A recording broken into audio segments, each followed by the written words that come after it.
everyone, my name is Evie Lupine. Welcome back to my channel, and today I have another video for you all, and today I want to talk about female-led relationships, also known as FLRs. I have been hearing from you male subs and female doms in my audience that there simply is not enough educational content out there for you. So I'm going to try my best and explain some of the basics so you have a good, accurate base to start exploring from, especially since the little there is out there on the internet is not always the most accurate. So with that being said, what exactly is a female-led relationship? How is it different from other approaches to kink, BDSM, or DS, if it is one of those things at all? How can you tell your partner you're interested in exploring a dynamic like this, and where should you get started? I'll try to answer all of these questions and more in this video, so let's get into it. First of all, defining what an FLR is deceptively difficult. You think, okay, it's right there in the name. It's when a woman, a female, leads a relationship. Easy. And yes, that is right, but there's more to it than that. Because you then have to ask, is an FLR a kink thing? Is it under the umbrella of femdom and BDSM? What exactly counts as leading a relationship, and so on? Depending on which part of the internet you go to, you're going to get slightly different answers. I would say that FLRs can fall under the kink and BDSM umbrellas, but it's not a given 100% of the time. This isn't entirely unheard of. Other communities like ABDL, for example, can also exist as their own separate thing for some people, while also being squarely in the world of kink for others. It's a Venn diagram with some folks, probably the majority, labeling it as a kink, while some others approach it more as an inversion of vanilla social expectations for relationships. There's no overt rules, orders, or hierarchy, but the woman leads the relationship in the same way a man leads the relationship in a traditional cishet family.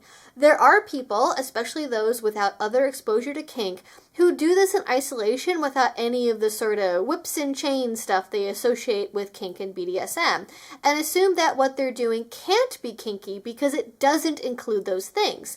Some even strongly oppose being lumped in with those people over there because of the stigma and stereotypes associated with femdom and kink on the whole. But the D in BDSM stands for dominance and discipline, and if you're doing either one of those things, even without sadomasochism, physical punishments, role play, or costuming, it can still be a kink.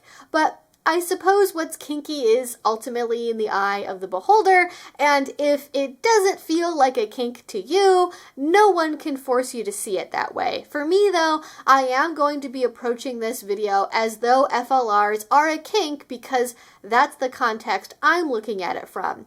That might not be your thing, and okay, fair enough. This might not be the video for you, but I might stick around anyway because you might learn a thing or two about what BDSM really is, what femdom can be like, and the diversity under the kink label. So, with that all being clarified, I want to go back now and answer the previous questions of what exactly counts as leading a relationship, and is this just a fancier, more vanilla way of saying femdom?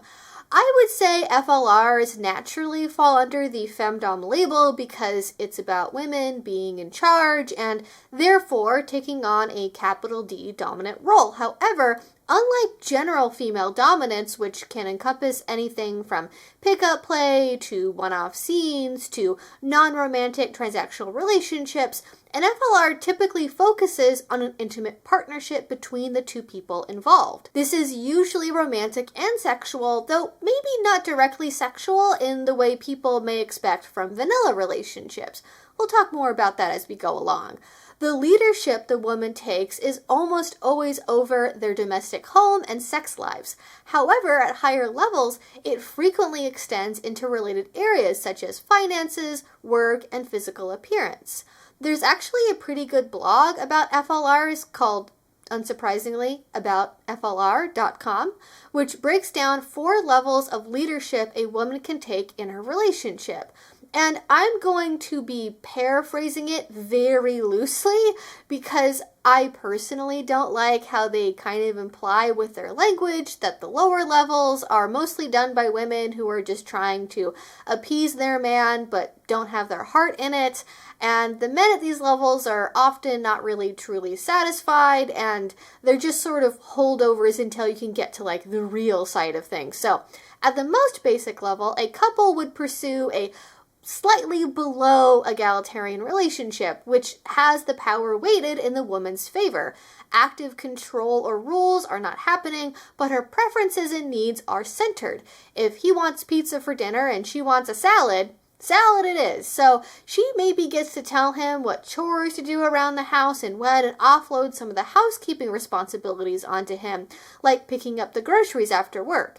If she says, "Not now, baby, I have a headache," he picks up the slack if she needs something. This is what I might kind of jokingly call the bar for heterosexuality is in hell level, because especially on the lower end of this, it basically just looks like a relationship where the woman's needs and priorities aren't constantly being sidelined or belittled the way they so often are in more traditional cis-het relationships, especially vanilla ones. I mean, oh my gosh, a man doing the laundry without belly aching about it and wanting a gold star? I know, someone call the news, but it can go deeper than just that. At the second level, there's still not so much any overt kink, but the leadership becomes more obvious. The woman might take autonomous control over the checkbook and finances, set expectations about chores and daily tasks, or place some light rules in the bedroom like, no more oral because I've always hated it anyway.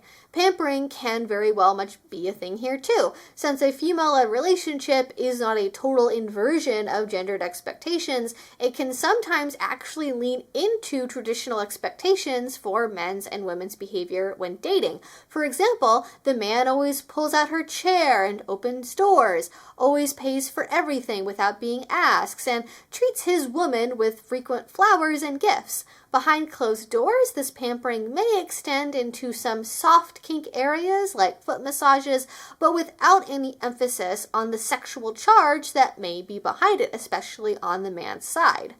When we get to the third level, that's where we start to see more traditional BDSM and kink come out.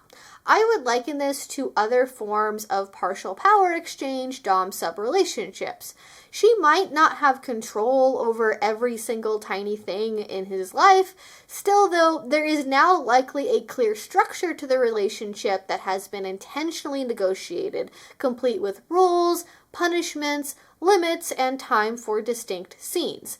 To reach this stage, the couple would need to have had deeper conversations about their motivations, goals, and shared values with clear mutual desire on both sides.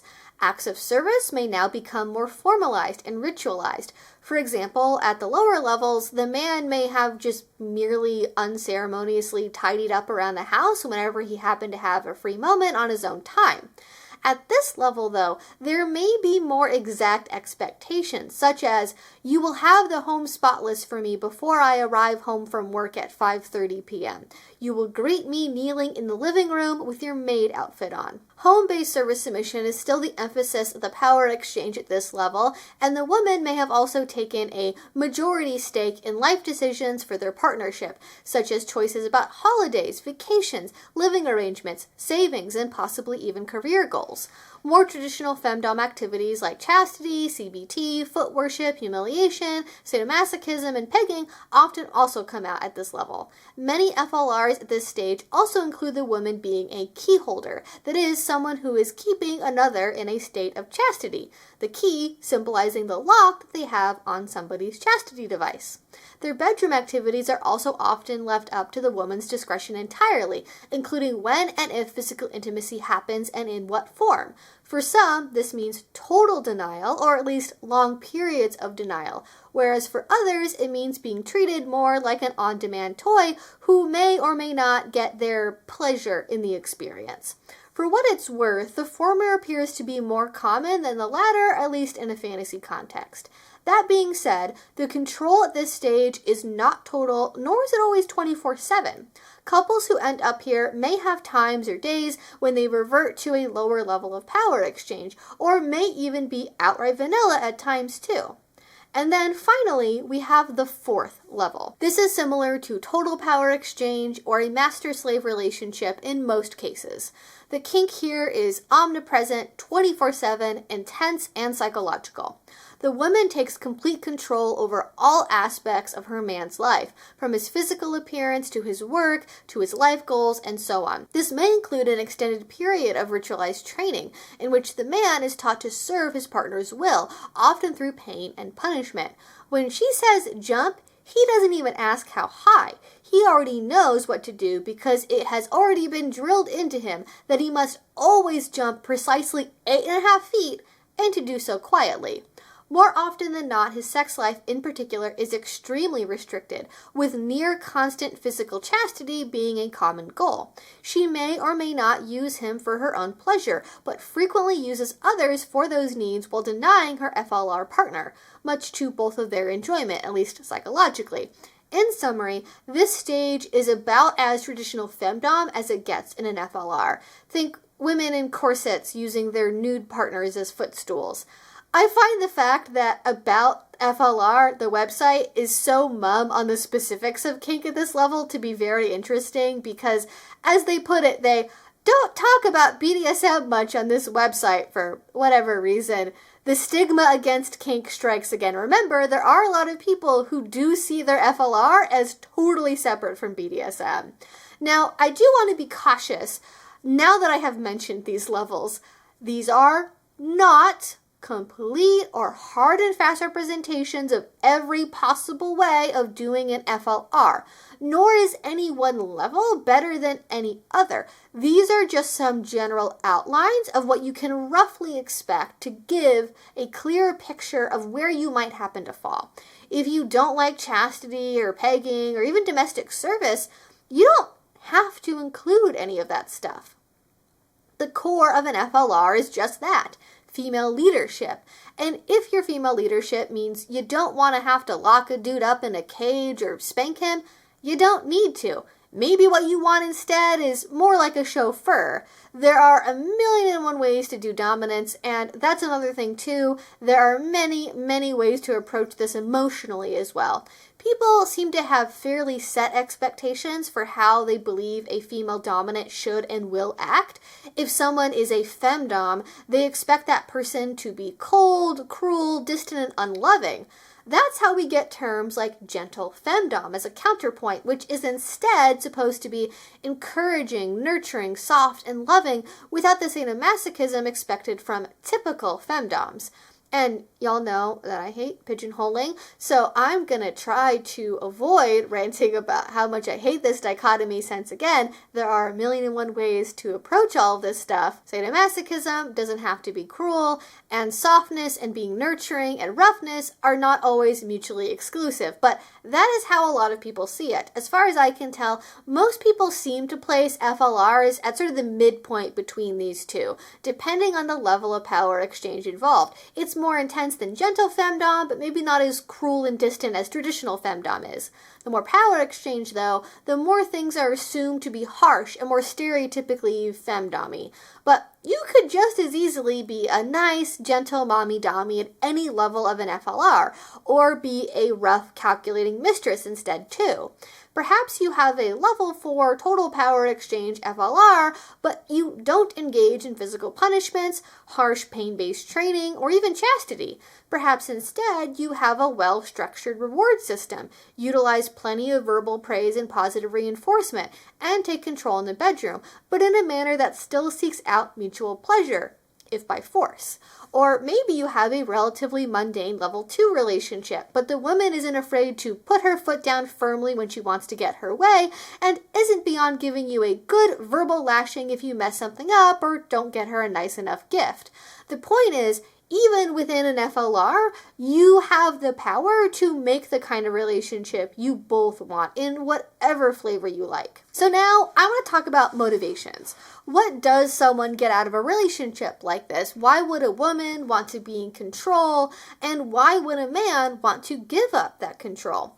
And for a woman, being able to design a relationship where her needs and preferences are prioritized is an obvious allure. Being freed from gendered labor expectations is a pretty sweet deal too, especially if you never liked housework and have a demanding job and would love to be able to come home and just relax without having to take on a second shift of cooking, cleaning, and organizing. Getting to be in control in the bedroom, doing only what you want to do when you want to do it without external pressure is another plus for many. And, well, many women want to be leaders in their relationships. Just plain and simple, they have a natural drive to authority that isn't suited to most vanilla cis-het dating. When they find a container where their natural drives are not just tolerated, but loved and appreciated, that can change everything. They may have a clear vision of what they want for their partners and their futures, and having the ability to drive towards that in the way they want is invaluable. And far be it for me to overlook the fact that, hey, a lot of women are just kinky and have sadomasochistic, dom-sub BDSM fantasies about control from a young age. They may like the idea of being able to physically and emotionally dominate a romantic partner, molding them to their will. They may like the idea of breaking someone down to make them better and stronger than they would be otherwise, taking a diamond in the rough man and polishing him into an obedient, faithful little gemstone to put in her queen's crown. Taboo is another motivator as well. Many people also like femdom because it goes against what society says is proper and right for a woman to do, which can be especially empowering for those who grew up in very patriarchal and heteronormative households. But what about a man who wants to be in an FLR? What about him? What is he getting out of this? And first of all, I want to say one motivation that does not mean that you want to be led in an FLR as a man. Just because you like kinky adult content or have fantasies about a woman doing this or that thing to your body, especially your genitals, that does not mean you are submissive or ready for an FLR. I have no idea why this is the case other than just lack of education or exposure, but for some reason, cis-het dudes are too often completely unaware of what being a bottom is in a kink context, and they almost always are one instead of being a submissive. Simply wanting your partner to punish you, hit you, or put a thing up your butt does not make you submissive. Way too many people mislabel themselves as submissive when what they really are bottoms looking for a service top to give them a very particular fantasy experience exactly the way they want it. If you are not ready to follow your partner's will rather than your personal fantasies, you are not ready to submit. You also don't have to be a sort of, I have no limits doormat either. Have some spine and some limits and some knowledge, please. Any dom worth her salt will be permanently turned off if you say that because it shows you haven't thought about this deeply enough in the slightest. But in any case, what does a man get out of an FLR? For one, you can expect to have all the common motivations other subs will have. The benefit of a structured life, relief from daily life stress and decision fatigue, a way to have a safe container for their kinks, or having an external source of accountability. However, for men, there are often other unique factors at play as well, some of which are positive, while others are not so much. Having a space for emotional vulnerability is a big one, because that is not typically available in most vanilla cis-het dynamics. The kink is a tool to obtain a safe space to relax into who they really are and how they really feel at a deeper level. Some use it to relieve the guilt and shame they feel about not being a good enough man, either because they aren't naturally a leader themselves or feel they don't fit the profile of a true manly man who somebody would want to date. By taking on a subservient role, they give themselves a chance at redemption to be a worthy partner by leaning into the masculine trait of caretaking. Some, sadly, also believe they are unworthy of a normal relationship. This is probably the most common toxic motivation I hear about. In their heart of hearts, they don't approach kink as a mutually beneficial, additive thing for their relationships. They use it instead as a way to punish themselves, to prove that they can only be loved if they are willing to be humiliated, controlled, or given physical pain. It should go without saying that this is an unsustainable motivation. If you believe your motivations to any kink stem from reinforcing self-hatred and negative self-beliefs, I highly recommend seeking a kink-aware professional to talk to about that first before deciding to pursue a relationship of any kind. No matter what, though, you cannot assume what your partner's motivations are and what goals they may have.